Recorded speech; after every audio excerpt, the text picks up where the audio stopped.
Muy buenas tardes. Les queremos dar una cordial bienvenida al Salón Azul del Palacio Legislativo. El motivo de este encuentro es la presentación del proyecto de ley que modifica el delito de falsa denuncia previsto en el Código Penal argentino. Proyecto que lleva el número 1186 del 23, el cual es una iniciativa de la senadora nacional Carolina Lozada. Nos acompaña en el estrado precisamente la senadora Carolina Lozada, el senador nacional Juan Carlos Pagotto y la señora Andrea Guachi, quien es referente del Frente de Mujeres contra las Falsas Denuncias.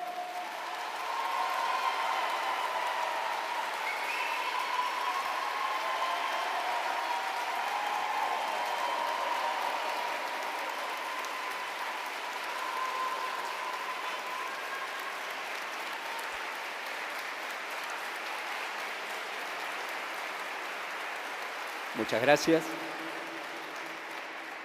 Queremos agradecer especialmente que también nos acompañen autoridades de la Casa.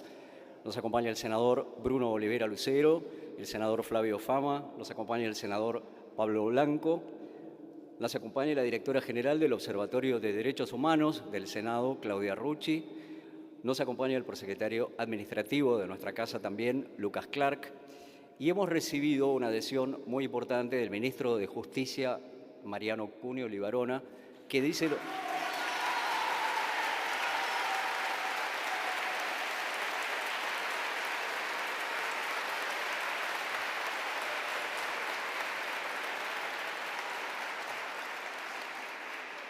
que en su adhesión nos dice: lamento no poder asistir al acto, pero envío mi apoyo. Mentir y erradicar una falsa denuncia es un delito grave y faltar a la verdad y a la justicia. Se agrava el perjuicio en casos de género por el agravio general, personal y social que provoca, inclusive si produce daño a la familia y al contacto con los hijos. Consideramos su iniciativa en el proyecto de Código Penal y examinamos su valioso trabajo. Basta de impunidad, la sociedad y el país exigen penas que deben ser proporcionales y ejemplares. Lo saluda el ministro de Justicia, Mariano Cunio Libarona.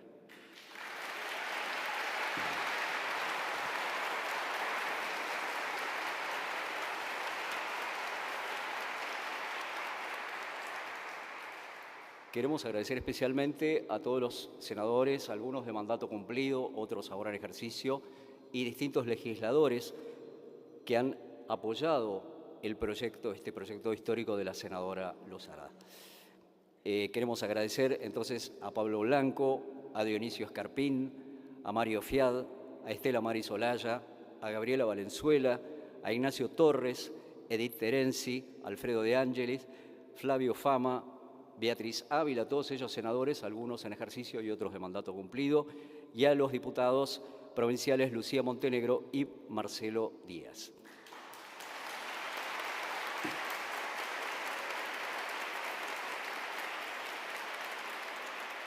Muchas gracias. Y seguidamente vamos a tener la palabra de la autora del proyecto, la senadora nacional Carolina Lozada.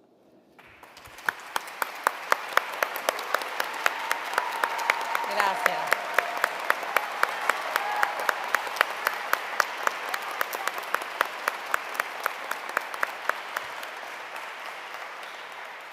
Bueno, muy buenas tardes. Primero que nada, les quiero agradecer a todos ustedes por la lucha y por estar acá presentes hoy. Sé que hay mucha gente que se quedó afuera porque no alcanzaba el lugar y nos está siguiendo a través del streaming y se los agradezco también a ellos, con muchísimos casos. Les agradezco a los senadores que firmaron el proyecto, que apoyaron este proyecto para que sea realidad. Por supuesto, también al senador Pagotto, que es el presidente de la comisión en donde está este proyecto. Pero sin dudas, si a alguien le tengo que agradecer mucho es Andrea, porque Andrea llegó a mí con este proyecto, todavía no era un proyecto, con esta inquietud, con esta angustia por su propio caso, que seguramente ella misma lo va a contar, y es la persona que me impulsó y nos impulsó desde nuestro despacho, Daniela, que está por ahí, que trabajó mucho, y bueno, todos, no quiero nombrar a todos los del despacho, Leandro, por favor, porque se me ponen celosos. Pero hay mucha gente que trabajó en esto, realmente, y a todos y a cada uno se los quiero agradecer porque esto hoy puede llegar a ser ley, no hoy, pero en un futuro próximo, gracias al trabajo de mucha gente y a mucha gente que sin duda se está poniendo el alma en esto, porque se les fue la vida en esto. Primero que nada, quiero decirles, soy mujer y soy feminista. El feminismo muchas veces no se entiende lo que es, o hay gente que desconoce la verdadera razón del feminismo, y es la lucha por la igualdad de derechos y oportunidades entre hombres y mujeres. Igualdad de derechos y oportunidades entre hombres y mujeres. Eso es realmente el feminismo. Lo equivalente al machismo es el embrismo.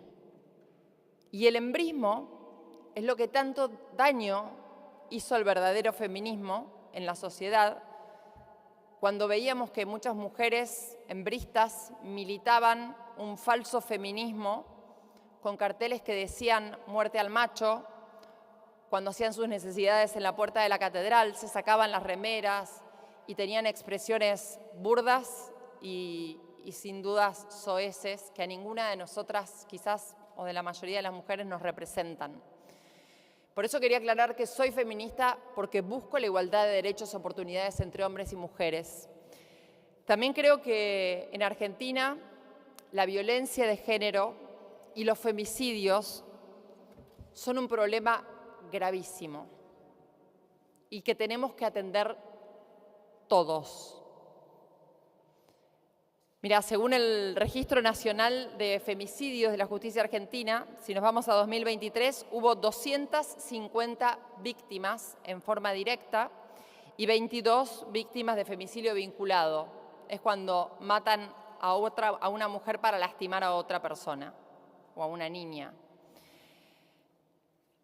Si vamos a este año, 2024, y tomamos solamente el periodo desde enero hasta septiembre, en Argentina se produjeron 208 femicidios. Esto es según la Casa del Encuentro, una ONG que seguramente muchos conocen. Este proyecto es impulsado en parte por hacer justicia por todas esas mujeres, justicia por todas las mujeres que realmente son víctimas de violencia de género, por todos aquellos niños, niñas, adolescentes que son víctimas de violencia sexual de parte de quien sea, familiar o no. ¿Y por qué hago hincapié en las verdaderas víctimas? Porque una víctima, sin dudas, no va a ser tenida en cuenta de la misma manera si hay personas que denuncian falsamente. Hay una antigua creencia, antigua de hace un par de meses nada más, que decía, si sos mujer te creo porque sos mujer, y eso no tiene que ser así, te creo si decís la verdad. Ser mujer no te pone en un lugar diferente ante la justicia. En Argentina hay presunción de inocencia, supuestamente, e igualdad ante la ley, algo por lo que todos tenemos que luchar. Las falsas denuncias sin dudas lo que hacen es bastardear la causa de las verdaderas mujeres, hola Estela, de las verdaderas mujeres que denuncian y realmente son víctimas, y de los verdaderos niños que son víctimas de quien fuera, y lo que hacen es, como decía, bastardear esa causa, pisotearla. Por eso es que es tan importante que hoy presentemos este proyecto. La falsa denuncia en realidad está tipificada por el Código Penal. El tema es que es un chiste casi. ¿Por qué? Porque hay una multa que va de los 800 pesos casi hasta los 15.000 pesos y una pena que va de 2 meses hasta 1 año. Entonces, ¿quién va a hacer una denuncia sobre una falsa denuncia? Nadie. Por eso no hay estadísticas sobre las falsas denuncias. Nuestro proyecto lo que hace es llevar de 1 a 3 años las falsas denuncias en general, pero en particular la falsa denuncia que sea por violencia de género, abuso o acoso sexual o violencia en contra de niños, niñas y adolescentes, las penas aumentan de 3 a 6 años. ¿Por qué hablamos específicamente de estos casos? Porque son los casos que arruinan vidas. Arruinan las vidas de los chicos que quedan en el medio de quizás una pelea entre adultos y son utilizados como trofeo o como venganza.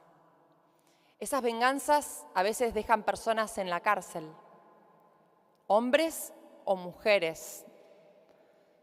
A veces dejan personas sin trabajo, hombres o mujeres. Y tenemos casos de muchas mujeres denunciadas falsamente por hombres como venganza. Han perdido el trabajo, han perdido una carrera y además el escarnio social. Sin dudas es terrible. Yo defendería a cualquier mujer que sea víctima real y la acompaño plenamente como siempre lo he hecho, pero también acompaño a aquella víctima de la falsa denuncia. Porque esas víctimas de la falsa denuncia no solamente muchas veces terminan en la muerte, tenemos el caso de un joven rionegrino que se quitó la vida, hoy estuve hablando con la mamá de un joven santacruceño que también se terminó quitando la vida por una falsa denuncia, en donde después la denunciante dijo que era mentira, que lo hizo porque estaba enojada, eran amigos, se enojó, hizo una falsa denuncia y genera un escrache social muy grave. Genera vidas directamente arruinadas, porque muchas personas van a la cárcel y ya se sabe cómo la pasan en la cárcel los violadores. Entonces, no hay nada más injusto que mandar a un inocente a la cárcel. Entonces, por todas esas personas, por todas esas mujeres, por todos esos hombres que denuncian realmente cuando son víctimas, es que presentamos este proyecto. Esta ley no es en contra de las mujeres, todo lo contrario, es a favor de las mujeres que dicen la verdad y es a favor de los hombres que dicen la verdad. Este proyecto es a favor de la justicia. También es a favor de las verdaderas víctimas de abuso, para que no se deslegitimen sus denuncias. Es a favor de aquellos niños que quizás no son escuchados y terminan siendo rehenes de una pelea de adultos. Y también de aquellos hombres que fueron denunciados falsamente y no tienen ningún tipo de respaldo. Por eso quiero que este proyecto sea ley, que haya fiscales, jueces y peritos con la capacidad y la preparación necesaria para darse cuenta cuando hay una falsa denuncia, porque las herramientas existen. La justicia tiene todas las herramientas necesarias para darse cuenta cuando la denuncia es falsa. Lamentablemente hay muchas personas que hoy están presas por una denuncia falsa. ¿Recuerdan seguramente todos el caso de los rugbyers franceses en Mendoza? Si no fuera porque de casualidad se llegó a un chat en donde la joven denunciante le contaba a las amigas lo bien que le había pasado en esa fiesta, esos 3 chicos estarían todavía presos en Mendoza y no en su casa, tranquilos, en Francia. Y así como esos hay muchísimos casos, muchísimos. Así que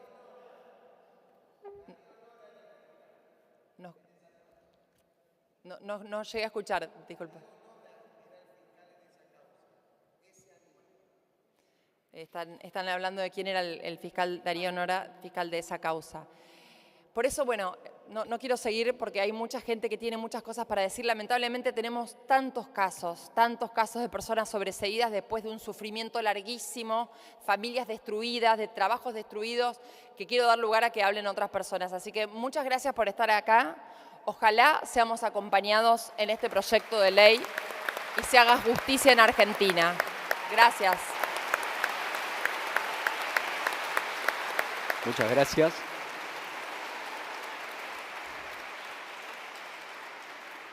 Muchas gracias. Antes de continuar, también nos gustaría agradecer que nos acompaña la senadora nacional Estela Maris Olaya, nos acompaña la senadora Andrea Cristina y también nos acompaña el director general de Cultura de nuestra casa, el señor Daniel Abate. Y seguidamente, gracias.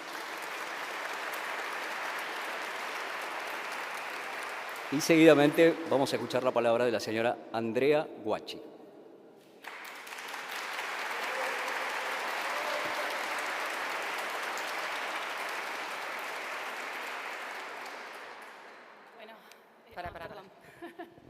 Perdón, yo. Ahí está. No. Entenderán, ¿no? Los nervios de un día como hoy. Hace 2 años atrás había arrancado una reunión como esta, hablando de lo increíble que era encontrar en un mismo sitio tantas víctimas de un delito tan oculto, tan callado, tan apagado, ¿no? Fue con Lucía Montenegro en su primer jornada, la que abrió las puertas a la legislatura para que esto suceda. Y hoy tenemos que decir que trabajamos muchísimo para estar acá. Todos los que estamos acá trabajamos muchísimo para poder lograr este espacio. Y lograr este espacio fue por todos. Fue por todos, por todo y porque todo llega. Todo llega.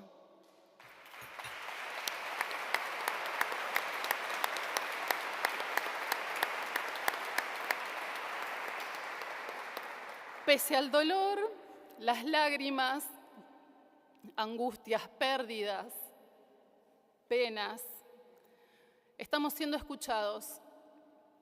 Por eso necesito agradecer fervientemente a Carolina Lozada por esto, porque es la responsable de todo esto.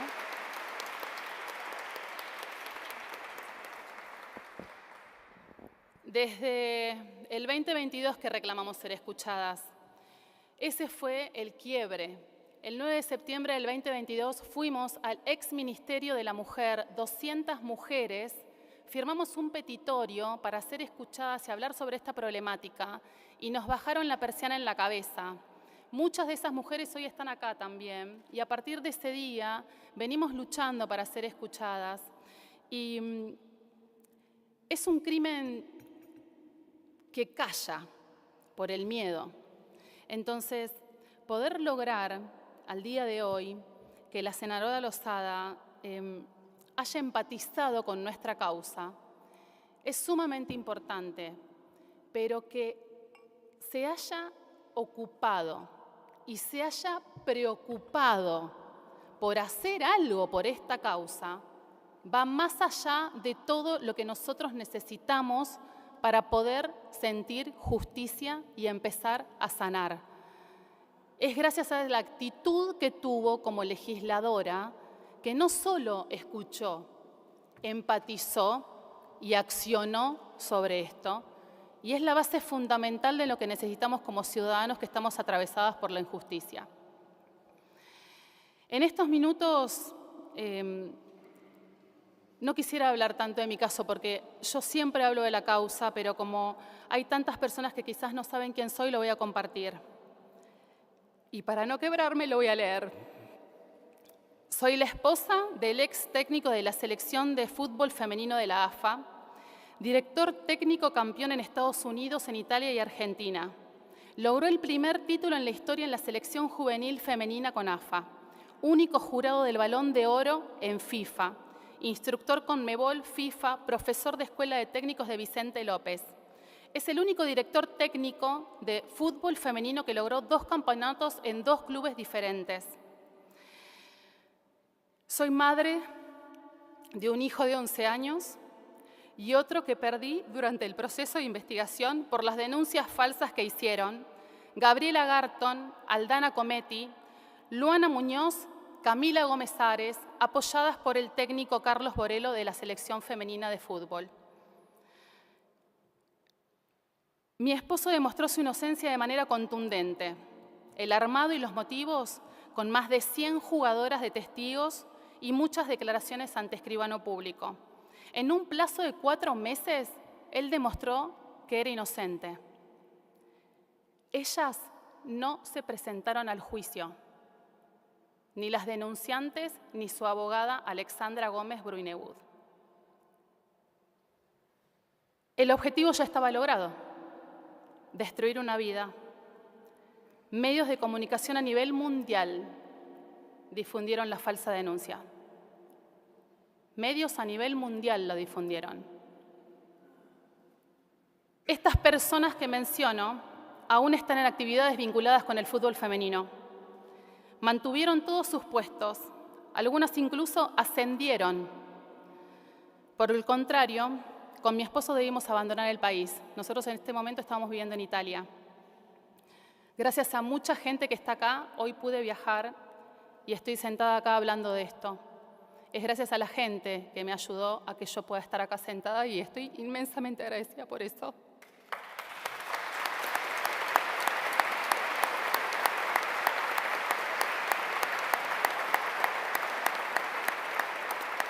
Las denuncias falsas afectaron el honor y el buen nombre de mi esposo. No pudo recuperar ninguno de sus trabajos en Argentina, ninguno de ellos. Y no debemos minimizar el rol de los empleadores ante estos casos, porque las personas que están denunciadas en proceso directamente están afectadas en su economía, en su vínculo social, en su vínculo familiar, pero su economía queda devastada porque inmediatamente quedan apartados de todos sus puestos. Y no estoy hablando exclusivamente del caso de mi esposo, es en el 100% de los casos que están afectados por este tipo de delitos. Este tema no se puede minimizar.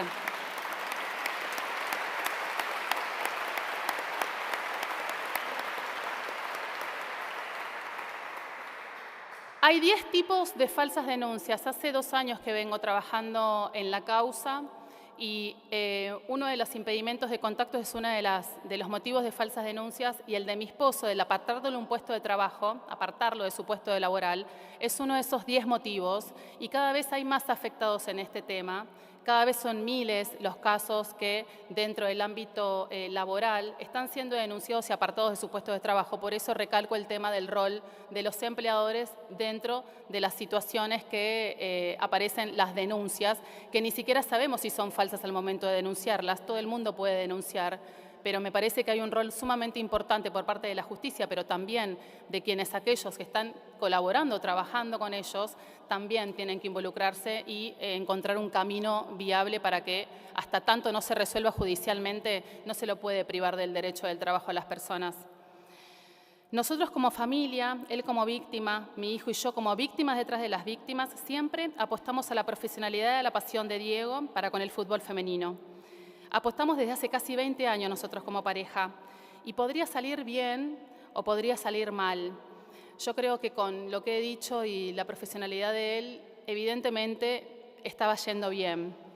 Lo que jamás podemos permitir en una apuesta de vida, en una apuesta de profesión, en una apuesta de crecimiento, en una apuesta de ser alguien y llegar muy lejos, es que una mentira te arruine la vida. No podemos permitir que una mentira arruine la vida de las personas. No.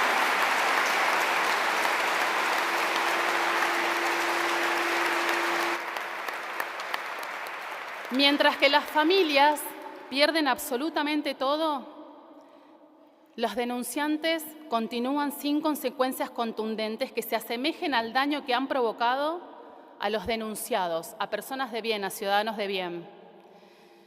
Cuando te denuncian falsamente por delitos aberrantes, porque una falsa denuncia tiene que ser aberrante, porque si no, no funciona, no tiene el efecto que tiene que tener, te abandonan a tu suerte, te exponen en medios con acusaciones que nunca debieron ser publicadas, exponen tu nombre, incluso se demuestran, aunque demuestren la falsedad. Solo el denunciado está expuesto a la opinión pública, social, la de su entorno, laboral, familiar. Nadie, absolutamente nadie, hoy puede encontrar justicia penal luego de ser acusado falsamente de delitos aberrantes. La magnitud de la difusión de los medios de comunicación es insignificante a la difusión que debería tener cuando se sobresee o se absuelve a un denunciado. La magnitud de la difusión cuando alguien es denunciado es tan inmensa y tan insignificante la difusión de aquellos cuando son sobreseídos y absueltos, que realmente también es un tema que se tiene que considerar dentro de los medios de comunicación, porque todos estamos y debemos estar amparados bajo la ley. La protección del denunciado y de la denunciante tienen que ser equilibrados, porque realmente lo que está sucediendo con los medios de comunicación al llamar directamente víctima a una denunciante, parte de culpar al denunciado desde el medio de comunicación. Y me parece sumamente importante que esto también se pueda llegar a ver en algún momento. Quienes estamos detrás de la causa de las falsas denuncias es acusarlos con un objetivo claro. Es desaparecerlos, temporaria o permanentemente. Necesitamos la atención de los legisladores no solo por las víctimas del crimen, sino, como también decía Carolina, por aquellas víctimas reales de violencia que requieren una mayor atención, ocupación y una resolución rápida de sus casos. Esto no está sucediendo. El uso de los recursos del Estado para mentir y destruir vidas debe tener consecuencias, como para todos los involucrados a las falsas denuncias, ya que en lo personal, y esto es a título personal, para mí son asociaciones ilícitas. Son asociaciones ilícitas que atentan directamente contra los derechos humanos de los ciudadanos de bien.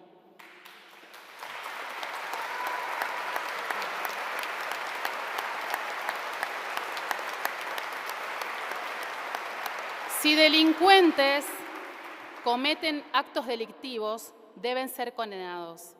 Si delincuentes tienen como objetivo desaparecer personas con las herramientas o armas que tengan, deben ser penados. Si delincuentes incitan al suicidio por mentir, deben ser castigados. Las falsas denuncias, presas las queremos por todo y por todos. Gracias, gracias, gracias.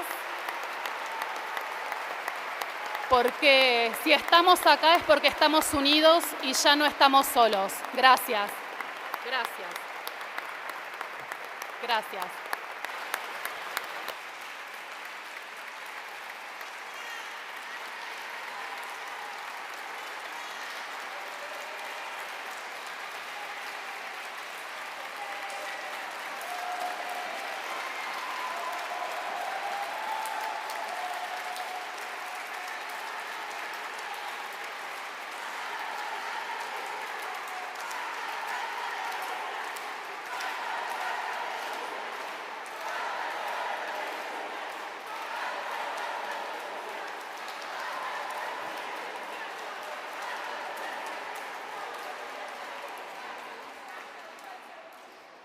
Muchas gracias.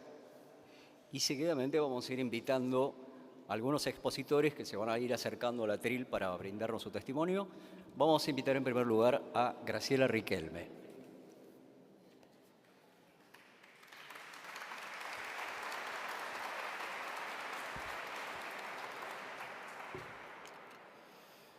Bueno, un lugar soñado, sinceramente. Les expongo el caso de mi hijo, un profesor de música de 27 años, de Río Gallegos, provincia de Santa Cruz. Fue denunciado mi hijo con sus 27 años, loco por la música, apasionado. Desde los 8 años empezó a preparar para ser profesor de música. Un día, en un jardín donde él trabajaba en tu jardín, una madre decide denunciarlo. Ella después, con el tiempo, me entero de muchas otras consecuencias o motivos que el chico tenía de salud. Pero bueno, ella denunció a mi hijo. Mi hijo no entendía nada porque decía, yo nunca hice nada, mamá me juró, hicimos todo lo que teníamos que hacer, abogado. Se puso mal, él se puso muy mal porque intentó hablar con los padres, que los directivos del colegio lo recibieran y pudiera hablar, decir, yo no entiendo nada porque yo no hice nada. Mamá, yo no hice absolutamente nada, no entiendo por qué me acusan.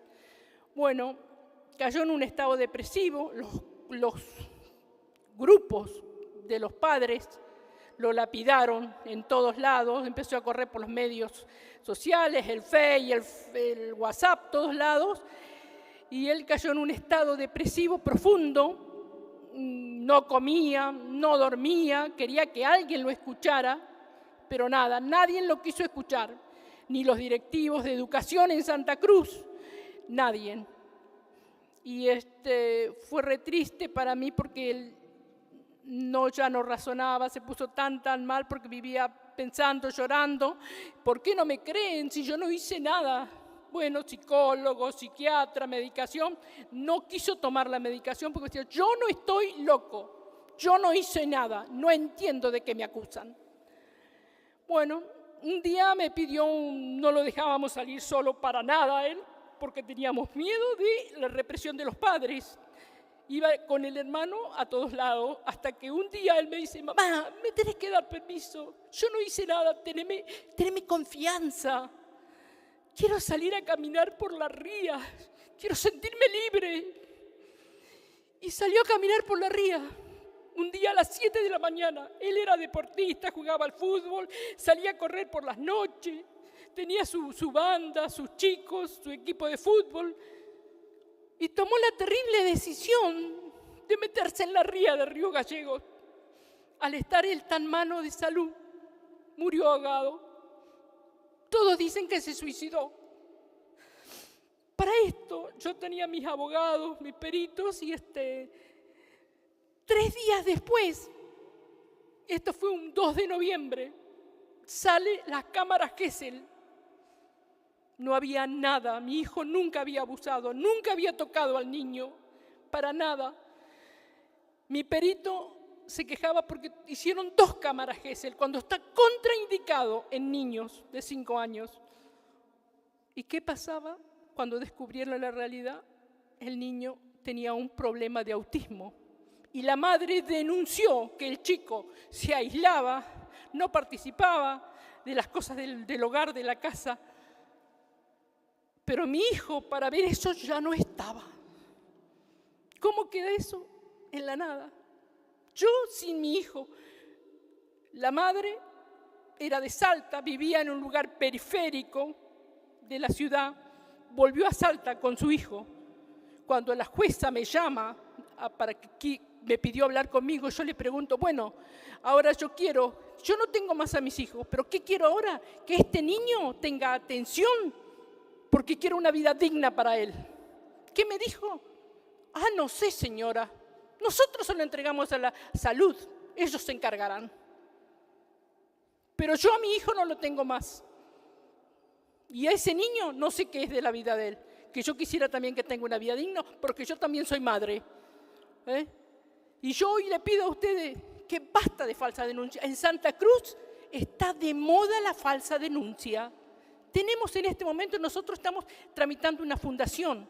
¿Saben qué? Tenemos 72 docentes, jóvenes, chicos que no alcanzan a los 30 años.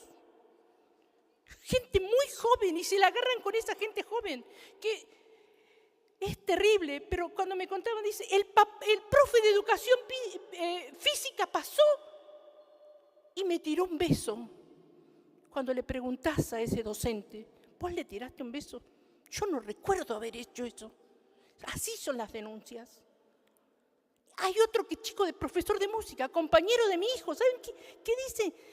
Que lo denunciaron porque dice que hace una persecución política, porque las chicas son de una religión X, y dice que él en la charla de música las maltrató. Él no recuerda qué dijo en la charla de música, pero hace ya 3 meses que está separado. Entonces, por favor, los que pueden y los que tienen esa decisión, acompáñennos. No basta de falsas denuncias. Dios quiera, que Dios permita que esto salga y que Ahora yo digo, tengo muchos hijos, muchos docentes hijos, porque no los quiero en la ría tirados, no los quiero muertos. Quiero que ninguna madre de la Argentina, de donde sea, no tenga más el dolor que yo sufrí, del que estoy saliendo.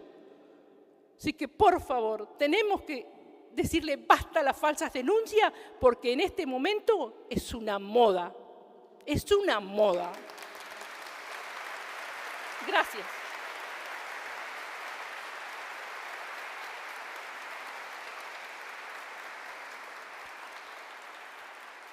Muchas gracias. Seguidamente vamos a invitar a Fernanda de Luca.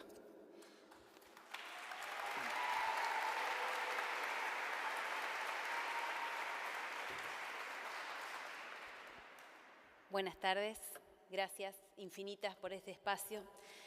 Bueno, mi nombre es Fernanda de Luca, yo soy trabajadora social, tengo 48 años, estoy casada hace 25 años con mi esposo, estuvimos 6 años de novio, o sea que compartimos más de 30 años juntos.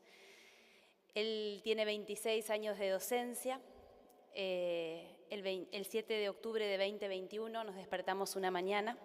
Hacía 8 años que trabajaba en un jardín de infantes de un barrio muy vulnerable de la ciudad de Santa Fe.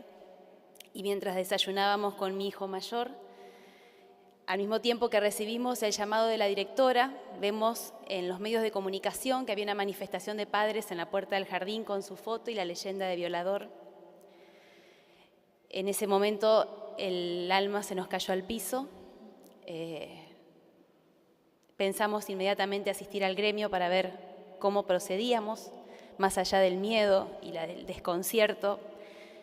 Confiábamos en que era un malentendido y que en poco tiempo se iba a descubrir que no era lo que había sucedido. Mi marido se presenta a la comisaría de la mujer con un abogado que llamamos y que nos pasaron en ese momento nuestros amigos. Al mediodía queda inmediatamente detenido. Vuelvo a mi casa con mis 3 hijos y a las 2 de la tarde nos dicen que salgamos de la casa porque nuestro domicilio circulaba en las redes sociales. Me costaba creer que tenía que dejar mi casa. Salí con lo opuesto. A las 5 de la tarde, un grupo de familias entró a mi casa, la incendió y asesinó a nuestras mascotas. En el término de 6 horas, nuestra vida había dado un vuelco tremendo. Nos había arrasado un huracán. 2 días después, en la audiencia de prisión preventiva, que yo no me había podido comunicar con mi esposo, nos presentamos con nuestros amigos, con sus compañeros de trabajo, con la familia en la plaza frente a tribunales, para acompañarlo de alguna manera. No teníamos comunicación con él y nos agredió la familia, me golpearon, me tiraron al piso, me patearon y la policía no pudo detenerlos. Todos los videos de lo que sucedió en mi casa, que filmaron mis vecinos, donde se identificó a todas las personas que entraron, saquearon, vandalizaron, la robaron, incendiaron y mataron a mis mascotas, están en la justicia hace 3 años y no hay una sola persona detenida. En ese momento pensamos y confiábamos en que la justicia iba a tener los elementos para descubrir rápidamente que esto era un error. Él tenía 26 años de docencia, una trayectoria intachable, 8 años en el jardín, 600 alumnos por año, más de 4.000 alumnos en toda su historia. Santa Fe es una ciudad chica. Es muy difícil pensar que un docente se levanta un día con un perfil pedófilo repentino y empieza a tocar niños en una clase de educación física. Sin embargo, nada de esto impidió que, para investigar lo que siempre supimos que debía ser investigado y que cualquier sospecha debe ser investigada, que no necesitaban vulnerar ninguno de sus derechos. Sin embargo, él quedó 8 meses detenido a partir de ese momento. Y a pesar de que el espacio donde él dictaba las clases estaban tomados por cámaras de filmación, que la Fiscalía intencionalmente no preservó en el momento de los hechos, porque de hecho las familias vandalizaron el jardín y desde el primer momento estuvo presente la policía y no resguardó las filmaciones para poder obtener realmente la prueba que podía, o incriminarlo o desincriminarlo. No solo eso, sino que la denuncia, que surge porque una mamá no le cree a su nena, que se cayó en la rueda del tractor que estaba enterrada en el patio y se había lastimado la ingle, se había golpeado, y sin tener ningún signo físico, le relata eso a su mamá y su mamá se desespera, se angustia excesivamente. Ella reconoce que la amenaza y le grita para que le diga la verdad, para que le cuente qué le hicieron, porque algo le pasó en el jardín, no podía ser que ese dolor fuera por una caída. La lleva a un primer hospital público, en ese hospital la atiende una pediatra, una psicóloga, una psiquiatra y una trabajadora social. Le dicen a la mamá que se quede tranquila, que su nena solo cuenta que se cayó en la rueda, y la mamá no le cree. Entonces ese mismo día la lleva a otro hospital y hace el mismo recorrido y le vuelven a decir lo mismo. Y no le cree. Y entonces hace la denuncia en la unidad de delitos de género, una unidad fiscal especial en Santa Fe, que encontró en las denuncias de género una vía rápida para alcanzar eficiencia en condenas efectivas con un relato y ascender en la carrera judicial, que deriva a esta niña que ya había sido revisada 2 veces en el término de 12 horas por 2 profesionales médicos, al médico policial traumatólogo, con una especialización de 6 meses en abuso infantil, a que la revise y la hisope, a pesar de que la niña decía que se había caído en la rueda de la hamaca. Después de eso, la mamá empieza a viralizar en audios de WhatsApp que su niña había sido abusada por el profe de educación física. Inmediatamente los padres concurren al jardín, lo incendian, agreden a los docentes y surgen 4 denuncias más.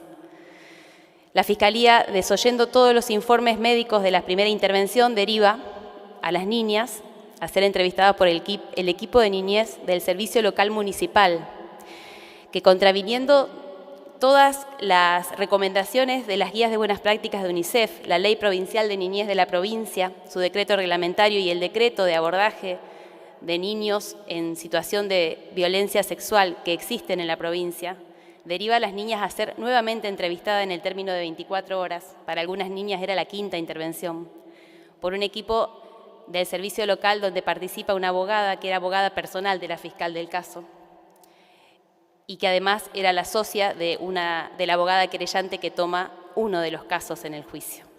Con esos informes del equipo del servicio local logra la imputación en el término de 48 horas y la prisión preventiva por 8 meses. Solo con esa construcción irregular, ¿no?, de informes y de pruebas, desestimando todos los informes que no le servían y desestimando todo el testimonio de todos los docentes, de los espacios físicos. Era época post-COVID, había protocolos de distanciamiento, con lo cual todas las actividades tenían muchas directrices respecto al juego que se podía hacer, sin contacto, sin persecución, en un contexto donde realmente era imposible que esto sucediera si alguien hubiera querido encontrar verdaderamente la verdad. Nunca pensamos que nuestro peor enemigo en este caso sería la justicia. Cuando nos tocó entender por qué nos había pasado esto, pensábamos qué podríamos haber hecho diferente para no atravesar esta situación, qué podría haber hecho Juan distinto esa semana. Y no había nada que pudiera haber hecho diferente. Nada de lo que él hizo en ese día o en todos sus años de carrera podían haber evitado que esto pasara.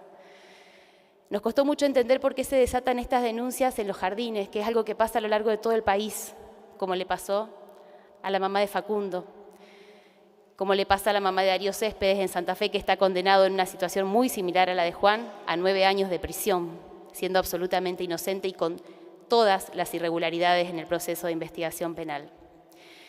Nos costó mucho entender y defendernos en un contexto donde la sola denuncia te deslegitima para cuestionar la acusación, pero también para cuestionar el proceso con el cual se te investiga. He recorrido todos los organismos de la provincia de derechos humanos, a los legisladores que se encargan de controlar el accionar de los fiscales. He presentado denuncias a la Comisión de Acuerdo, a la Secretaría de Niñez de la Municipalidad, a la Defensoría del Pueblo, al Gobierno de la provincia de Santa Fe. Porque nadie puede entender cómo puede ser, si 5 niños dicen que algo pasó, es indudable que pasó. Cómo uno puede pararse frente a los medios, que ya en sus titulares sentenciaban una culpabilidad, enfrentarse a la violencia desmedida de los padres y enfrentarse a la justicia que no tenía la menor intención de investigar, ya tenía lo que necesitaba. Nos costó mucho entender que estas denuncias a veces no se desatan por la intención de causar un daño. Esos papás ni lo conocían a Juan.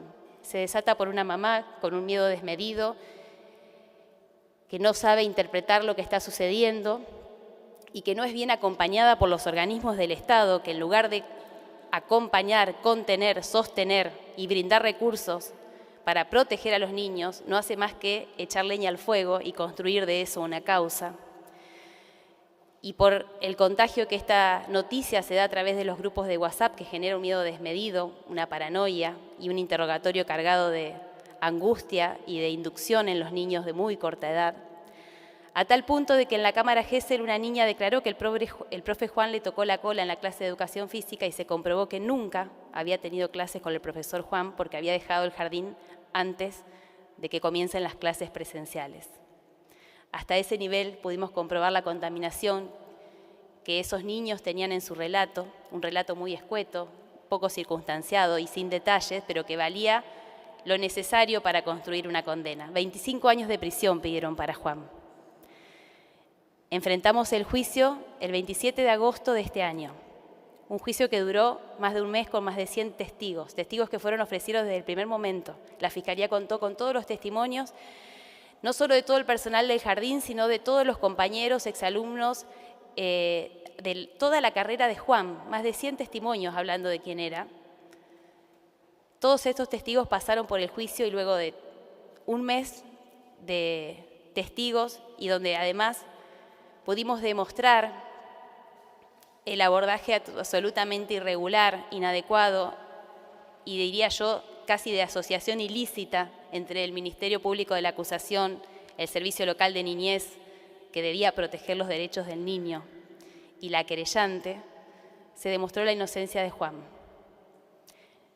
No hay nadie detenido por los hechos vandálicos de nuestra casa, no hay nadie que esté acompañando a estos niños que durante 3 años estuvieron atravesando un proceso judicial de absoluta revictimización por parte del propio Estado que debía protegerlos, una revictimización absolutamente innecesaria y solamente conducida al fin de lograr una condena. En el fallo absolutorio no solamente se lo absolve a Juan de culpa y cargo, sino que se pide al Ministerio Público de la Acusación que se investiguen las actuaciones, que se investigue la falta de diligencia para preservar los registros fílmicos que hubieran evitado estos 3 años de sufrimiento para Juan y para 5 niñas, y quiero creer que también para esas familias. Yo no puedo decir a ciencia cierta de que alguna tuvo la intención de generar una falsa denuncia. Pero si el Estado, que es el responsable de proteger a los niños sobre todas las cosas y por fuera de cualquier prejuicio o preconcepto, no puede considerar dentro de las hipótesis de investigación la posibilidad de que el abuso no exista, de que la falsa denuncia sea una realidad, está dejando a esos niños subjetivamente construidos como niños abusados aunque nunca hayan pasado por esta experiencia. Entonces creo que necesitamos que tipificar el delito de las falsas denuncias permita que se considere dentro de las hipótesis de investigación la posibilidad de que la denuncia no sea cierta, que se puedan encontrar otras explicaciones.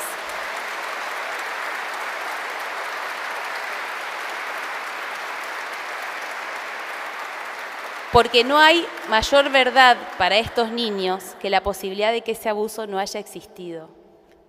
No puede existir una justicia que considere que la condena ciega a una persona es justicia.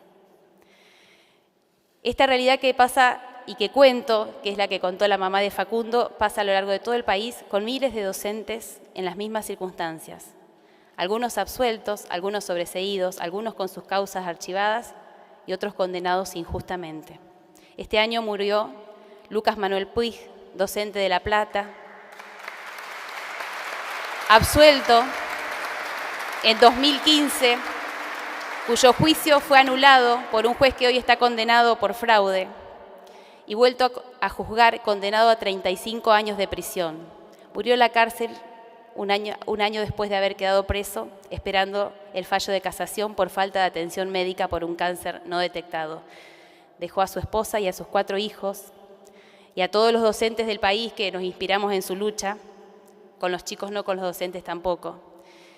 Y pregamos por una justicia que realmente proteja a los niños, que tenga perspectiva de niñez, que realmente se valga de todos los elementos científicos para poder descubrir la verdad en cada caso que se le presenta. Es un gran desafío poder descubrir cuáles son las verdaderas víctimas, porque a ellas les debe todos los mecanismos de protección que creó el Estado luego de tantas luchas de las mujeres para alcanzar una sociedad libre de violencia. No podemos permitir que esos mismos mecanismos sean utilizados para falsas denuncias y que en el medio las principales víctimas sigan siendo los niños. Muchas gracias.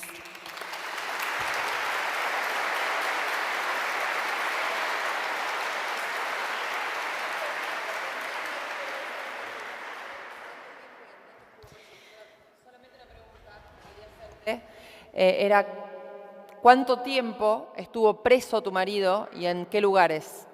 Juan quedó preso ese mismo día, fue llevado a Rosario, estuvo 2 meses detenido en Rosario, a 130 kilómetros de nuestro domicilio, y luego volvió a la ciudad, a la cárcel de las Flores en Santa Fe. Estuvo allí durante 6 meses.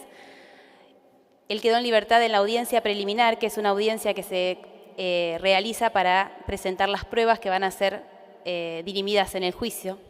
Y en esa audiencia el juez valoró que no había elementos necesarios suficientes para mantenerlo en prisión preventiva y lo dejó en libertad hasta el juicio. Muchas gracias. A vos.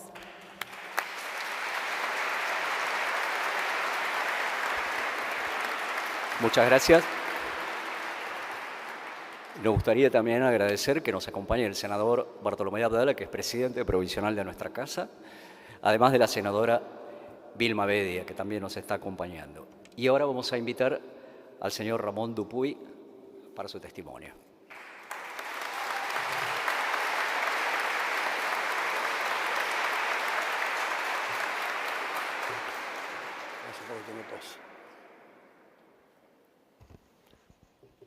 Buenas tardes a todos.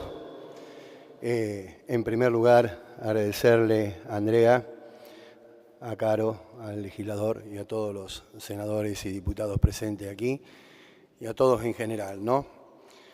Yo voy a arrancar con decir que soy medio crudo para hablar en esto, pero les puedo asegurar que las falsas denuncias matan. Y vaya que sí matan. Mataron esas 7 falsas denuncias que recibimos nosotros, mataron a Lucio Abel Dupuy.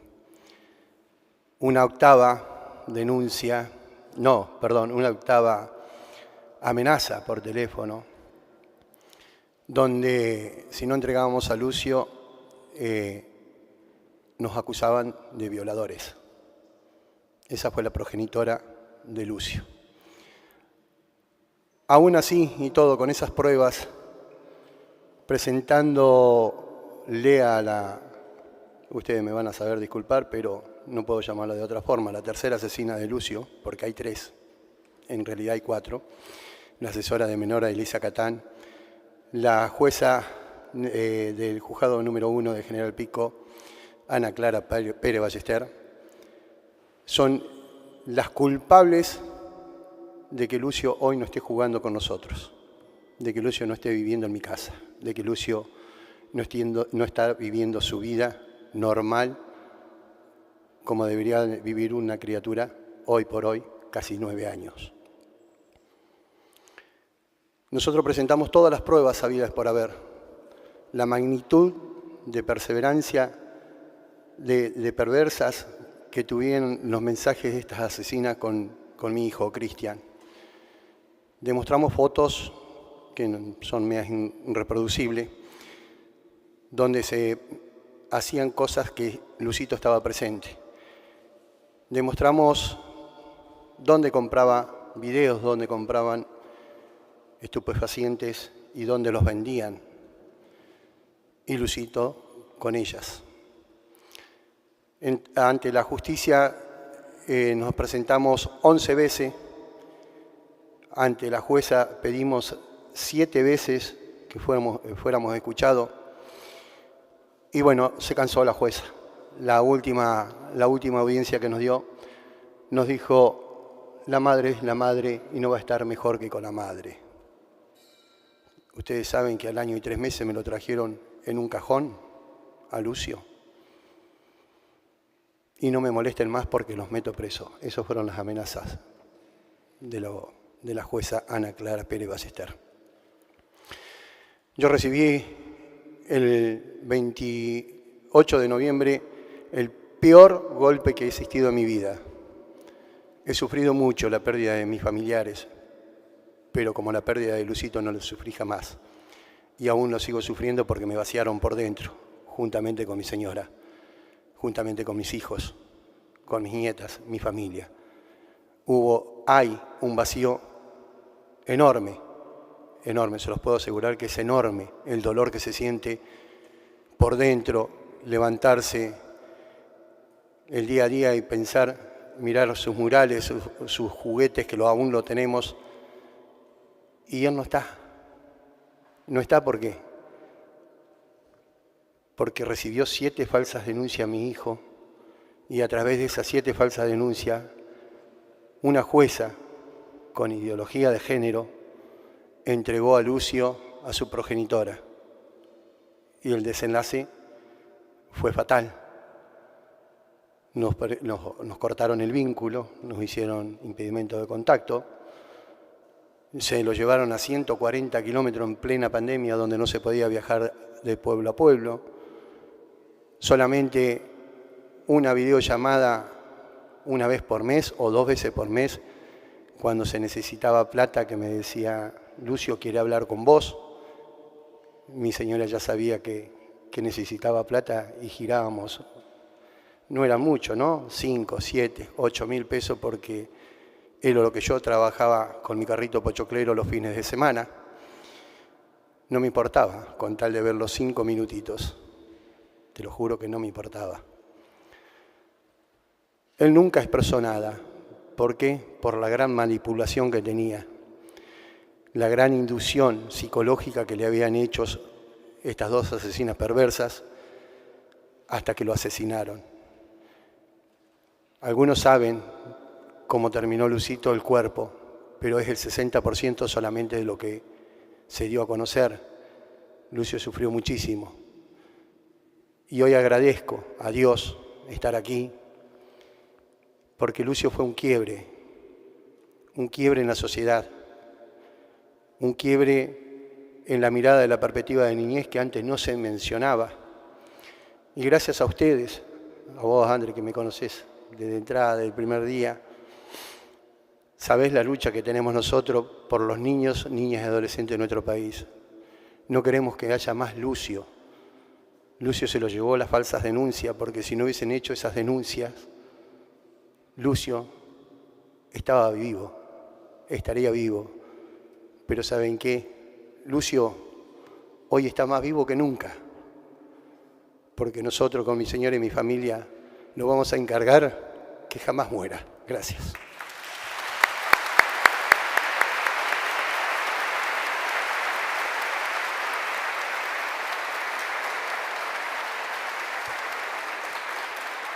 Muchas gracias.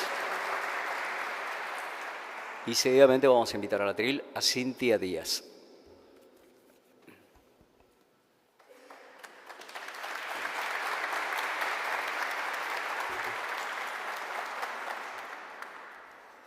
Buenas tardes, mi nombre es Cintia Elizabeth Olas. Lo voy a leer porque me cuesta, sí, perdón. Agradezco a todos ustedes por estar hoy presente y a Andrea por darme el honor de estar acá. Soy madre de una nena de 9 años, soy policía de la provincia de Buenos Aires hace 13 años, soy piloto de helicóptero, instructora de vuelo, única en el país, mujer que llegó a ese cargo, y dentro de la policía de la provincia de Buenos Aires fui la primera mujer en ser piloto de helicóptero. Bueno, me cuesta Yo fui víctima de una falsa denuncia por parte de mi expareja. Él me denuncia con su hija, hace una falsa denuncia en la cual dice de que yo la amenacé. Todo esto prosperó en la justicia. ¿No se escucha? Perdón. Bueno, mi expareja se llama César Enrique Olivieri, es comisario mayor de la Policía de la Provincia de Buenos Aires. Él, con todos sus contactos, hizo que me aparten de mis funciones, que me saquen.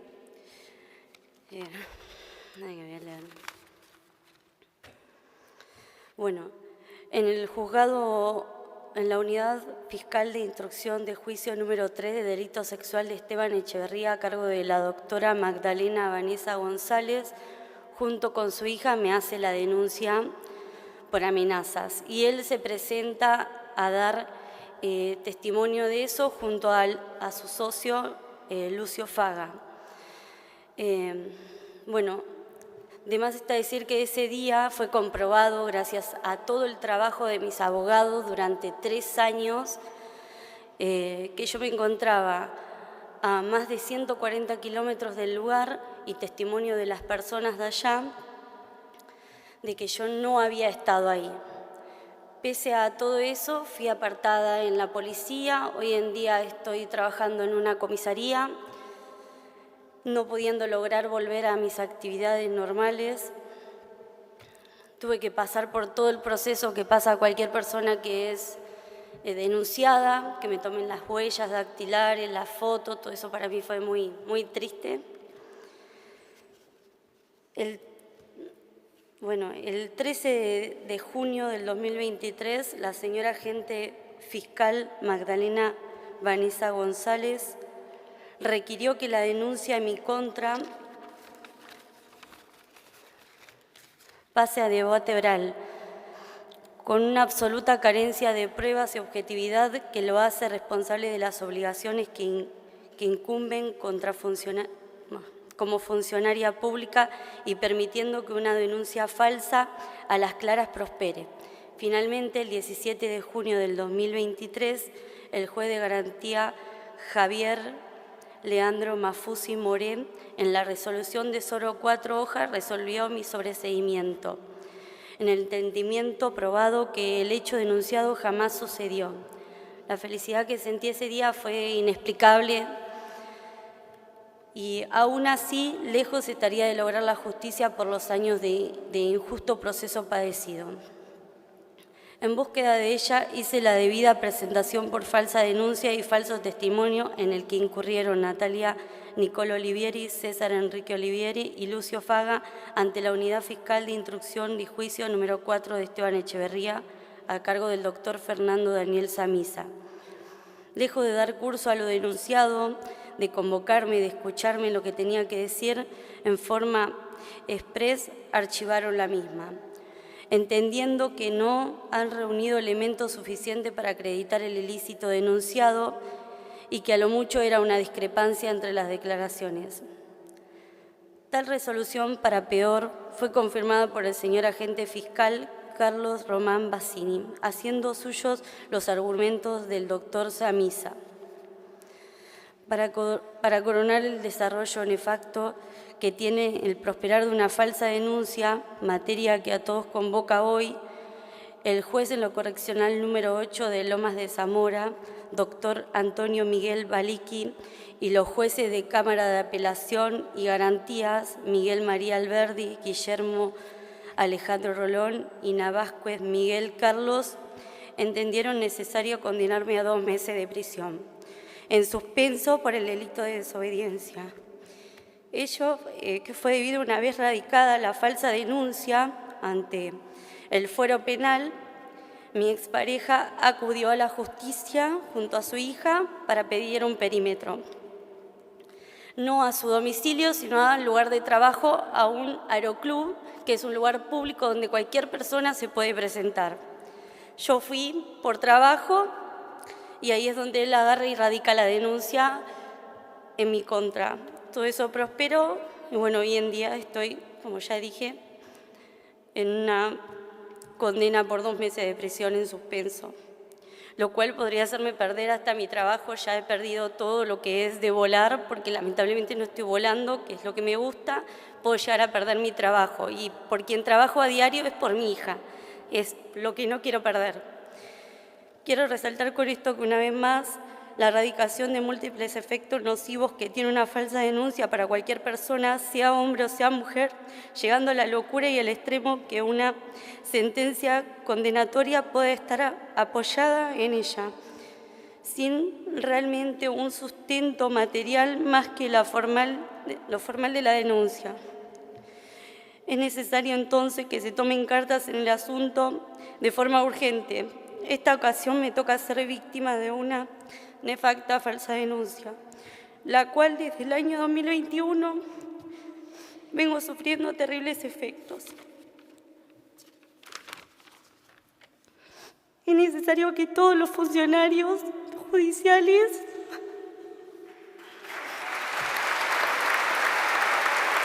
Solo pido que se haga justicia.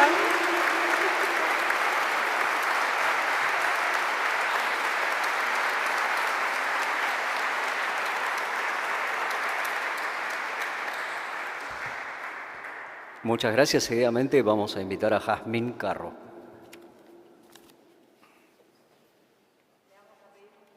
Le vamos a pedir que asista con su mamá para que la acompañe.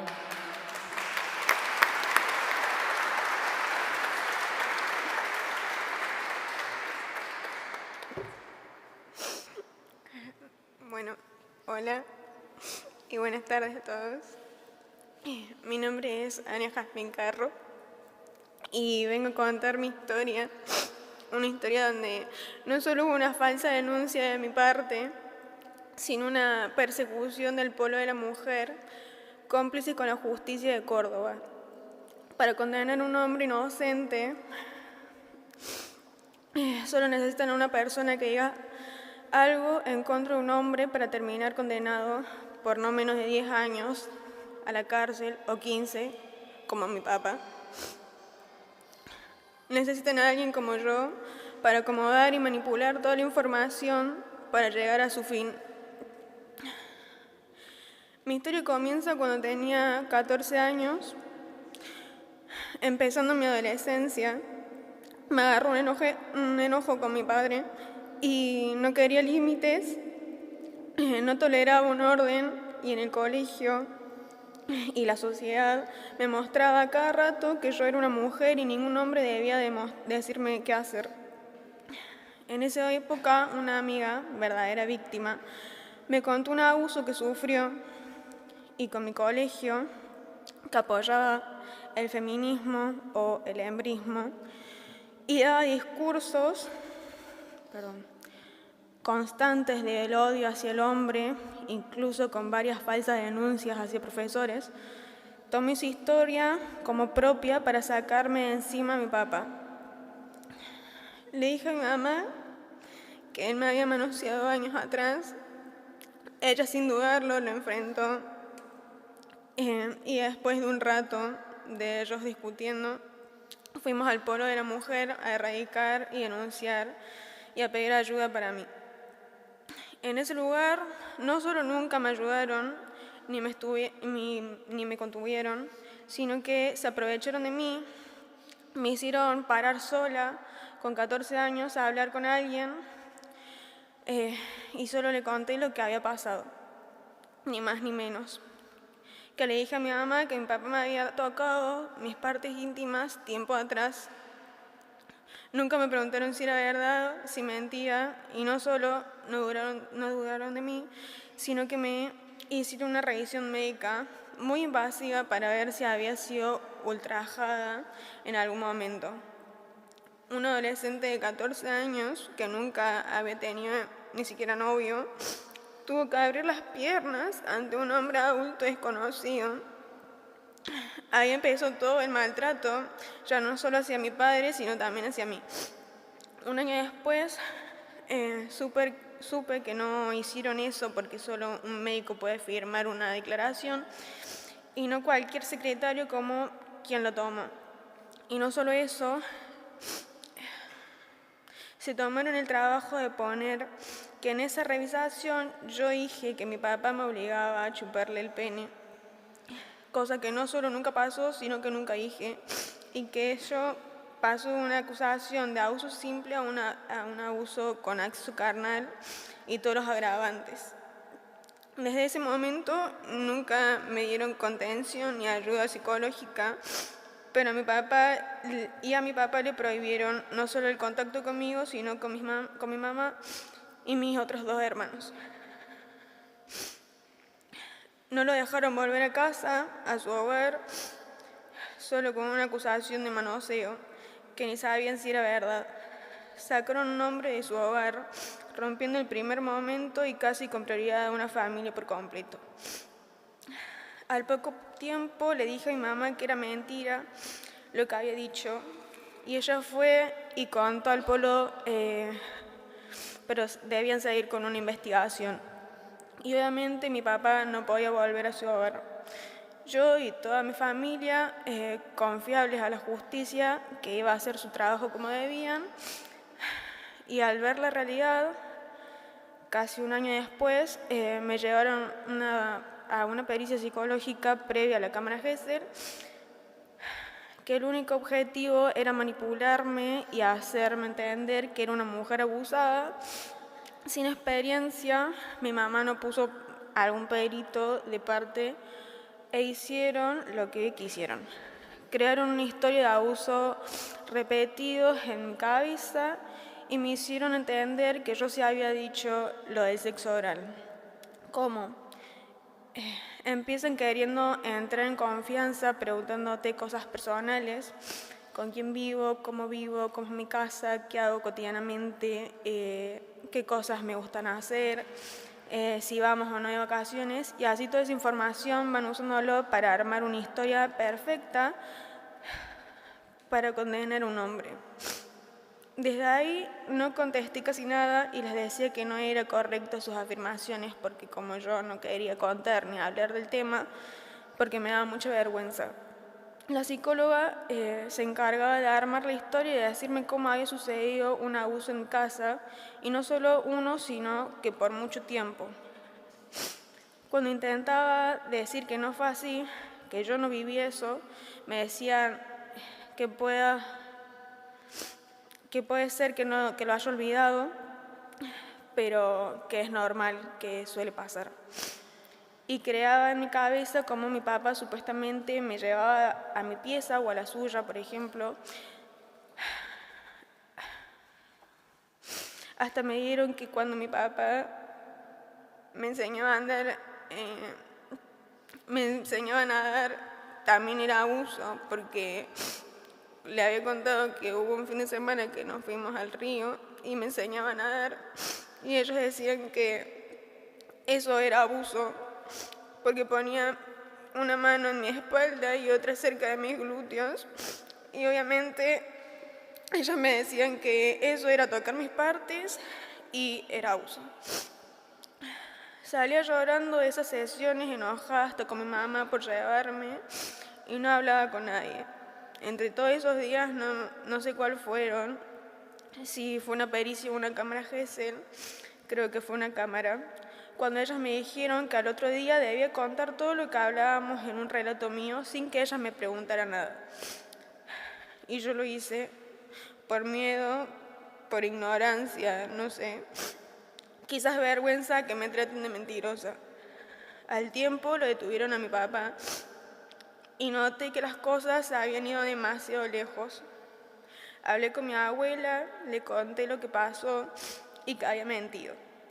Me acompañó a decir la verdad, pero no me dejaron, aunque a ella le tomaron la declaración de lo que yo dije. Pasó el tiempo y busqué reiteradas veces decir esto a las fiscales a cargo, pero nunca me permitieron. Me mandaron a terapia, al principio solo conseguimos a una asistencia de la víctima, también depende del gobierno como el polo de la mujer, solo querían lo mismo que yo dijera que era víctima. No me dejaban de decir lo contrario y me decían el por qué yo cambiaba mi versión por lástima o remordimiento. Y yo decía que era una única verdad. Y salía muy enojada de ese lugar. No me contenían para nada y solo buscaban que viviera siendo una víctima. Mi mamá me vio muy mal. Tampoco le contaba mucho de lo que me decían ahí. Me daba mucho enojo y me cambió a una psicóloga privada, que con ella fue la primera vez que tuve terapia. Ella no me hablaba del caso, sino de mí, de mi vida cotidiana, de cómo vivía Jazmín en el día a día. Y no solo como supuesta víctima. Finalmente, esta profesional renunció al instituto privado y me quedé sin terapeuta nuevamente. Al tiempo comencé con una nueva psicóloga que no me agradaba mucho, pero fui fue quien escuchó y me mostró cuáles eran mis derechos en todo este caso.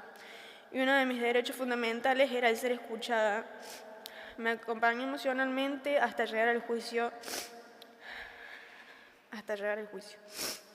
Yo ya con 17 años, 2 años con mi papá detenido y 3 afuera de mi casa, no solo privado de su libertad, sino también privado de ver a sus hijos. Yo figuraba como una víctima, pero mis 2 hermanos tampoco lo dejaban ver. Me llamaron a tribunales para ofrecerme una abogada, la cual dije que no, ya que para ese entonces tenía un pago. Y también para una entrevista técnica. Yo quería declarar y debía dejar asentado ello. Cuando llegué a esa entrevista realmente me indigné, porque quien la hacía era la misma perito de las pericias y la cámara Gesell. Con mi mamá nos negamos a que sea la misma, pero el abogado dijo que no iba a influir,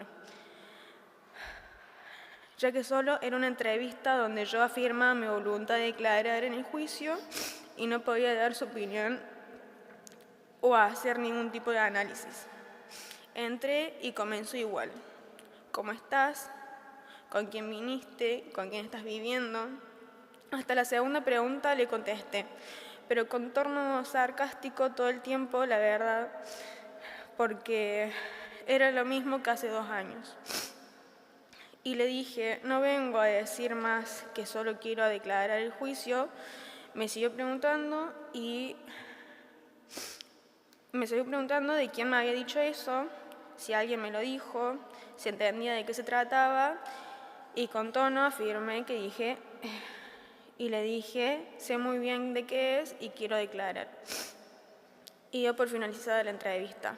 Luego dio su respuesta, que decía que ella quería declarar, que entendía lo que significaba y que insistía en eso. Pero ella no lo recomendaba porque era revictimizarme y sobre todo una falta al trabajo de la perito anteriores, de pericias y cámara Gesell, hablando en tercera persona de ella misma.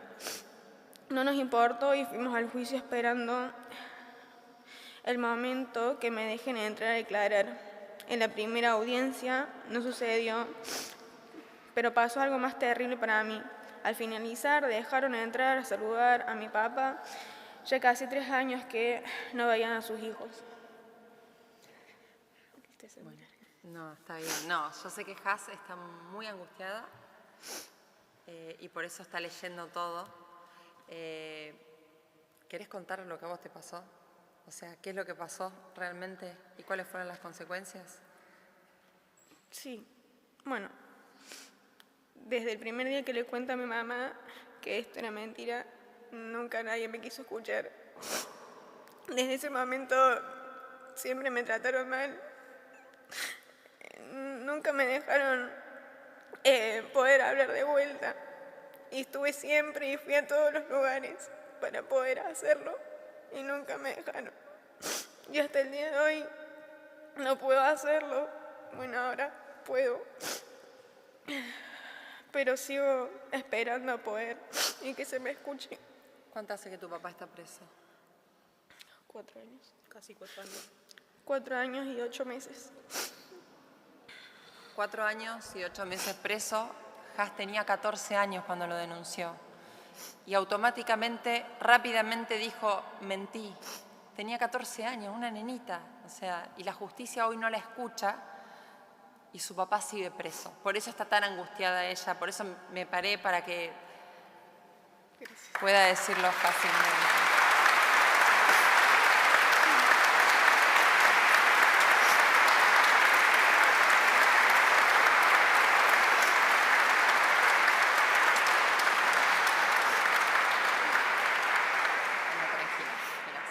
Gracias.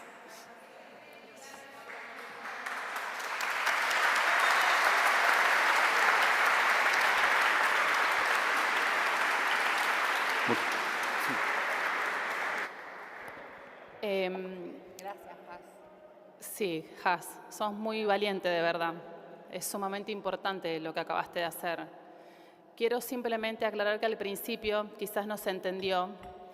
Cuando Jazmín fue a hablar con su mamá, su madre la protegió, fue quien la acompañó a hacer la denuncia, porque creyó en su hija, creyó en que posiblemente esto era real, aunque en su interior sabía de que su padre nunca podía haber hecho esto. Entonces, imagínense el temor hoy que existe si alguien hace una denuncia, se la acompaña a hacerla y desde el Poder Judicial después se sienten totalmente abandonadas. ¿Qué pasa con las verdaderas víctimas? Haas, si hubiese sido una verdadera víctima, contó su historia. Ningún acompañamiento terapéutico, ningún acompañamiento psicológico, ningún acompañamiento de ningún tipo. Si hubiese sido una verdadera víctima, Haas estaría totalmente desprotegida y aún más hoy, asumiendo una responsabilidad gravísima como la que está contando, sigue sin ser ayudada. Me parece que es una alerta gigante esta. Gracias. Muchas gracias. Y de este momento de testimonios tenemos un testimonio más. Vamos a invitar al señor Guillermo Pardini.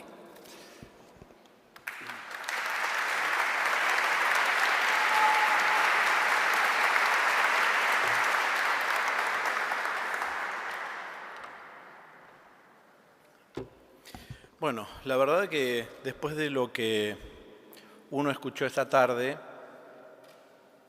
plantear el caso personal es insignificante. Yo en un fin de semana perdí mi trabajo en los medios, perdí 35 años de trayectoria, así. Era mi primera situación ante la justicia, digamos, no tenía ni juicios laborales. Así que creí en la justicia y ahí me embarqué en un proceso que lleva su tiempo. Porque creo que los que estamos acá lo sabemos, los jueces tienen tiempo, todos cobran a fin de mes y uno se queda sin trabajo y sin familia que mantener. Y la sensación que uno siente en ese momento es de desamparo, porque por más que haya gente que lo apoye, uno se siente sucio, desesperado. Y hay una constante que acompaña todos los testimonios que escuchamos hoy a la tarde, que es que nadie nos escucha. Nuestra palabra no tiene eco, estamos solos. La verdad que quiso el destino que, por más que esta denuncia la hiciera una mujer acompañada por unos cuervos, las mujeres fueron las que me redimieron. Misteriosamente, mujeres que habían atravesado en mi vida o que en algún momento habían estado, aparecieron de la nada, sin saber el tema, y me ayudaron a atravesar este proceso. Proceso en el cual uno tiene que aparentar estar bien para que la gente que lo rodea no se sienta mal porque uno está mal. Yo tenía a mis padres vivos, mi mamá se fue sin enterarse de mi sobreseimiento definitivo, adultos mayores con ciertas discapacidades, y el dolor que les generó a ellos yo no me lo podía perdonar, como tampoco me pude perdonar el dolor que le generó a mi hija, a mis sobrinos, a mi hermana. Y cuando hablé de mujeres, me tomo un pequeño detalle para hablar de estas mujeres que están acá, porque son las que nos están permitiendo tener voz y que hoy estemos acá, en el Senado, en la Cámara de Diputados, que lo que no pudimos decir durante muchos años, podamos decirlo y que nadie nos calle. Tuve la suerte, con mi desgracia, de conocer a Andrea Guazzi, que la verdad no sé de dónde saca tanta fuerza.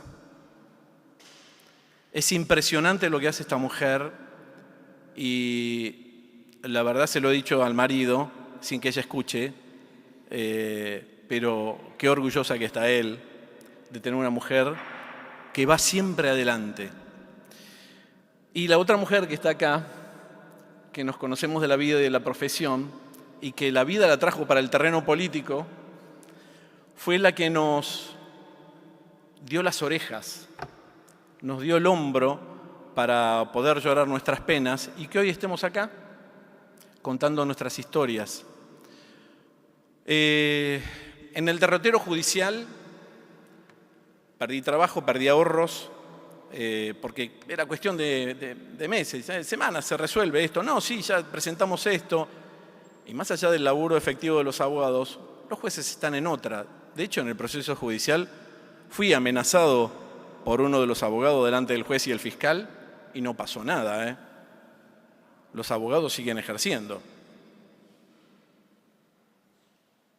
¿Qué le molestó al abogado? Y que estaba mostrando que armaba causas. Pero bueno, el juez estaba próximo a jubilarse, no quería demasiado problema, no sea cosa que tuviera una marcha en su despacho. El tema es que durante ese proceso uno va perdiendo todos los bienes, empezás a vender cosas, ya casi uno ocupa en tu casa. No te digo que dormís en el piso, pero más o menos, ¿no? Porque decís, bueno, ¿qué hay para vender acá? ¿Qué me sobra? Por un lado está bueno porque te das cuenta de que lo material va y viene, no es importante, pero a veces terminás vendiendo cosas que sí tienen valor para vos, y hablo de un valor afectivo. Y mi casa pasó a ser una especie de, qué sé yo, de ejército de salvación. Todos venían y me traían cosas para que vendiera en Mercado Libre, para poder juntar plata y seguir. Y yo la verdad que lo único que sabía hacer, más allá de darme maño con las manos, es trabajar de esto en los medios. Bien, mal, con humor, qué sé yo, poniéndole onda. La cosa es que gracias a esas cosas del destino me di cuenta que podía trabajar de chofer en una aplicación. Y es así como salvé mi economía y salvé mi salud mental, porque la economía, como un Pac-Man, te va comiendo, porque el tiempo pasa, te agarra la pandemia y todo se fumaba y la justicia no llegaba y estaban todos muy ocupados mirando para otro lado y uno seguía esperando justicia, sentado, por suerte. Por eso quiero destacar la labor de estas dos mujeres, la labor de, fundamentalmente, todas las mujeres que estoy viendo acá, la fuerza que tienen y lo fundamental que es el trabajo de ustedes, para que quede claro que esto no es un River Boca, esto no es hombres contra mujeres. Las falsas denuncias nos afectan a todos. Las falsas denuncias no matan una persona, matan familias, destruyen la persona, lo eliminan como ciudadano, deja de existir. Si uno tiene la fortuna de sobrevivir, de atravesar esa tormenta, es otra persona, ya no sos el mismo.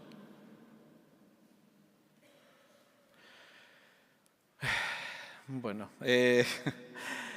quiero agradecer la valentía de estas mujeres. Que tengan fuerza. Durante mucho tiempo no nos escucharon. Estamos acá. Hay eco. Nos escuchan.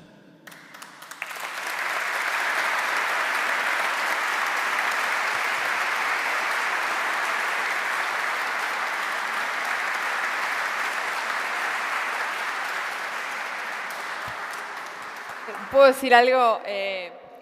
Guillermo Bardini trabajaba conmigo en un programa de radio. Guille estaba en los programas más exitosos de la televisión argentina, un periodista de espectáculos exquisito, porque era respetuoso siempre, con el chiste inteligente y siempre respetuoso de las mujeres y siempre feminista, defensor de las mujeres. Vive rodeado de mujeres.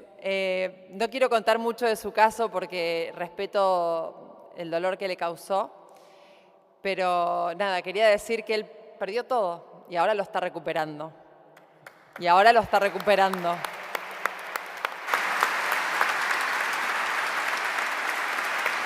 Gracias, Guille, por la valentía de contarlo, porque te costó mucho. Yo ya sé que lo hiciste por mí, pero te costó mucho contarlo. Yo sé que sí. Gracias. Muchas gracias. Y seguidamente nos va a brindar unas palabras el senador nacional Juan Carlos Pagotto. Bueno, buenas tardes. Me congratulo de ver tanta presencia. Esto también se trata de una larga lucha personal mía como abogado. Tengo 52 años de ejercicio de la profesión y prácticamente tengo dolor de rodillas y de los dedos de los pies de tanto patear paredes, ¿no? Pero es la realidad de la vida, nadie dijo que vivir sea fácil. Y después de haber escuchado esto, me congratulo de haber fomentado una serie de discusiones que a muchos les pueden gustar y a muchos otros no, pero acá hay valentía. Y como dijo el abuelo de este chico Dupuy, es de Lucio, es un quiebre en la sociedad porque por fin se empezó a pensar de otra forma.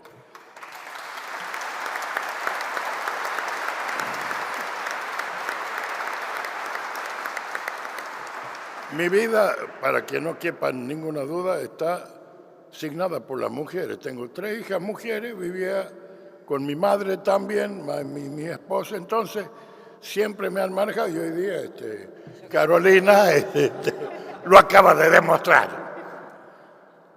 La violencia no tiene género y esto hay que empezar a decirlo. La violencia no tiene género.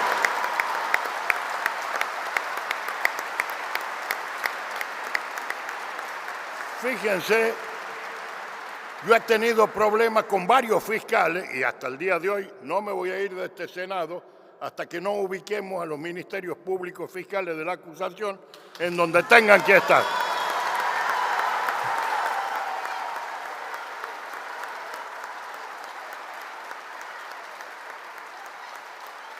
Porque cuando promueven mal una acción penal y ellos son los dueños de la acción penal, después quedan impunes. Y en Estados Unidos, un fiscal que acusa falsamente va preso. Acá lo ascendemos.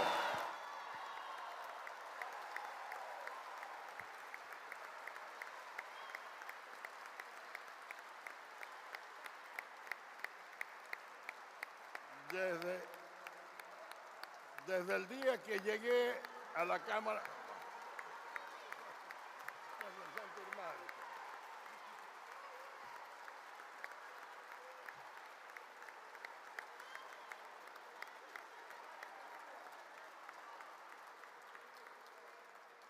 Desde el día que llegué a esta Cámara de Senadores, tanto Carolina, con quien trabajamos codo con codo, y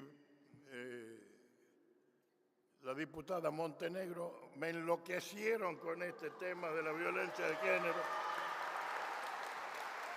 Y fíjense que yo creo que esta ley tiene que ser un poco más dura, porque la norma penal, y voy a tratar de ser lo menos técnico posible, protegen lo que se llama bienes jurídicos.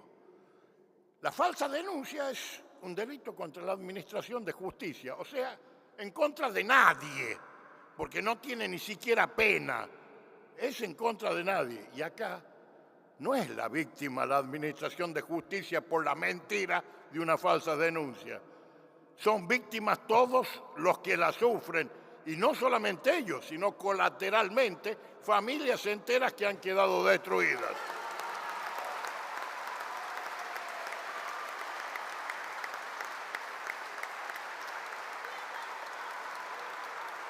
Y no es simplemente un delito contra el honor. Miren, el Código Penal tiene 3 tipos de acciones. La de acción pública, que son el robo, la muerte, lesiones. Los delitos dependientes de acción de instancia privada, que son violación, rapto, que ahora lo hemos modificado y ponemos delitos contra la integridad sexual y es siempre lo mismo. Y después los delitos de acción privada, como los delitos contra el honor. Esto excede el límite del honor de una persona porque al inmiscuir a su familia y destruir la familia, ellos son tan víctimas como aquel que sufrió una mengua en su honor, que no es solamente una mengua en su honor. Porque acá hubo casos de suicidio, acá hay casos de familias que se han destruido, hijos de gente falsamente acusada que han optado por el suicidio, por la drogadicción, por una serie de cuestiones. Y esto es que el bien jurídico protegido no es solamente el honor de una persona, sino es otro. Ni tampoco es el honor de la administración pública, porque la administración pública tiene los medios para defenderse y los jueces tienen los medios para investigar. Nunca se investiga como se debe. ¿Por qué?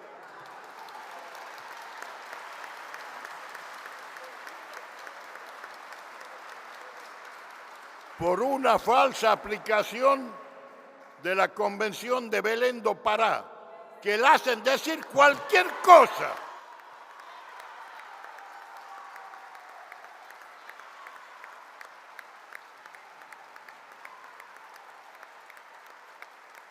La hacen decir cualquier cosa para justificar la ideología de género. Y esto parte, y hay que decirlo, todos los argentinos tenemos que decirlo, de la maldición del Foro de Sao Paulo, que es la imposición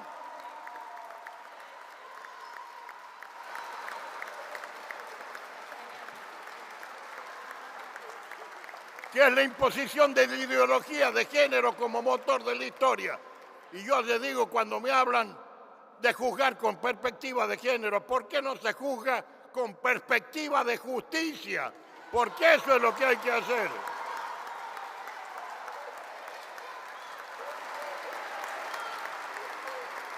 Miren,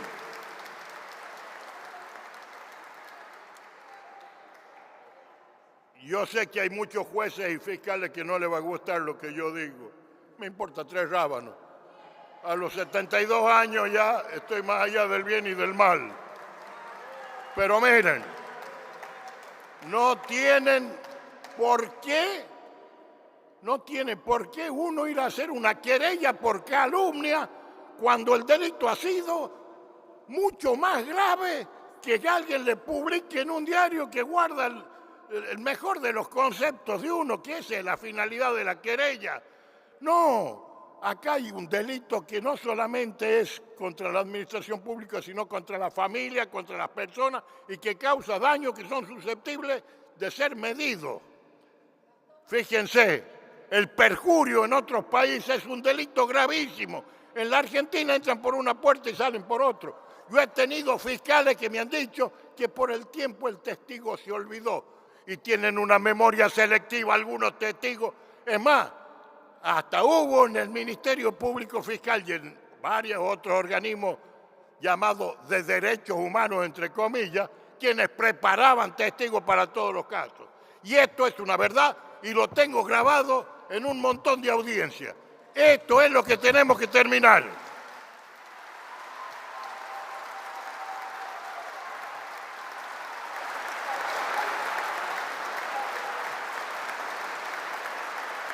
La justicia es una sola. Fíjense, San Agustín decía algo que debiéramos tener presente siempre, ¿no? La justicia es la virtud primera. Si nosotros no impartimos justicia, que hasta los romanos, que eran politeístas o ateos o lo que fuera, decían que justicia es dar a cada uno lo que es suyo. Si los jueces no investigan, si el Estado, que tiene la suma del poder punitivo, que se ha reservado para sí el poder de castigar y de investigar, no lo hace, los ciudadanos estamos todos en libertad condicional. Y eso no es democracia, no es república y no es civilización.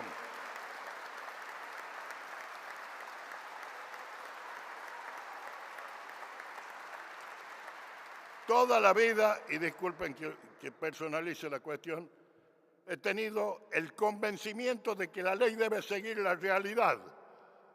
Y si la ley no sigue la realidad, no nos sirve. Acá hay una realidad, no puede ser objeto de una querella por calumnia, una falsa denuncia, o tener una pena que es hasta risible. Porque ¿quién le devuelve a alguien que lo han condenado 10 años o 12 o 15? ¿Quién le devuelve la vida? ¿Quién le devuelve la familia? ¿Quién cura las heridas de la familia?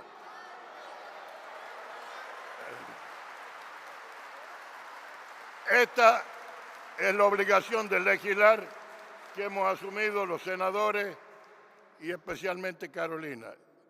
Fíjense, hay algo que me marcó, más allá de los casos que he tenido, que es un caso que ocurrió en San Luis.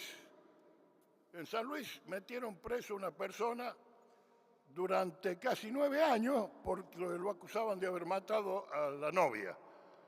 Pues bien, hay un asalto en San Juan, descubren la novia con el documento de identidad y ese hombre había pasado 9 años en prisión. No voy a hacer alusión porque no quiero tener problemas con la religión, pero la promotora de esa acción en contra de este hombre se pasea por los canales de televisión todavía, hasta el día de hoy, hablando de su verdad revelada en contra del quien ella presupone que es culpable. Y fíjense, una persona va a ser víctima cuando hay una sentencia que diga que es víctima, no porque al fiscal se le ocurra poner que es víctima, porque al fiscal se le ocurra poner que es víctima es una barbaridad. Es una barbaridad.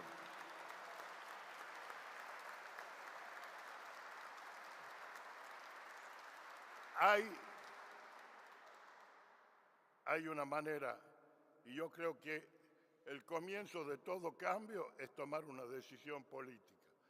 Y acá existe una decisión política de que vamos a cambiar, vamos a poner reglas que hagan que la vida en sociedad sea digna de ser vivida y que el principio de igualdad ante la ley rija para todos y cada uno de los argentinos.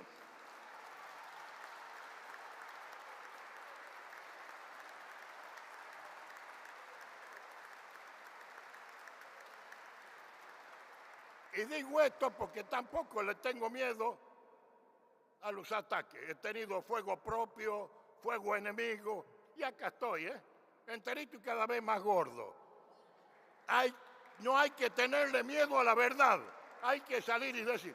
Y la valentía de esta gente que ha venido acá a contar sus experiencias es lo que muchos jueces no escuchan. Y me hace acordar a una frase de Víctor Hugo: el juez como buen juez era sordo. Entonces, tenemos que comenzar este cambio y es tarea de todos y cada uno de los argentinos volver a ser justos, volver a creer en la justicia. Y la justicia tiene que estar dotada de los medios para investigar. Y el que no cumpla, pues bien, como pasa en cualquier lado, a su casa y a gozar de buena salud. Mientras tanto, avancemos nosotros. Gracias.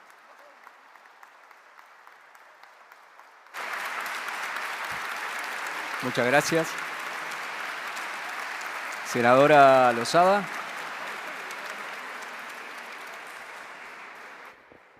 Bueno, creo que es un avance enorme. Nos quedaron tantas historias que contar. Hay mucha gente afuera, hay gente fuera del Congreso, hay gente desde sus casas mirándolo a través de streaming. Podemos invitar a la gente que está viendo desde ahí, no la que está fuera del Congreso porque todavía no logró ingresar, a que ingresen. No queda más que agradecerles a todos por la lucha y porque sea justicia, justicia e igualdad para todos los argentinos. Muchas gracias. Muchas gracias. Así concluye esta jornada contra las falsas denuncias.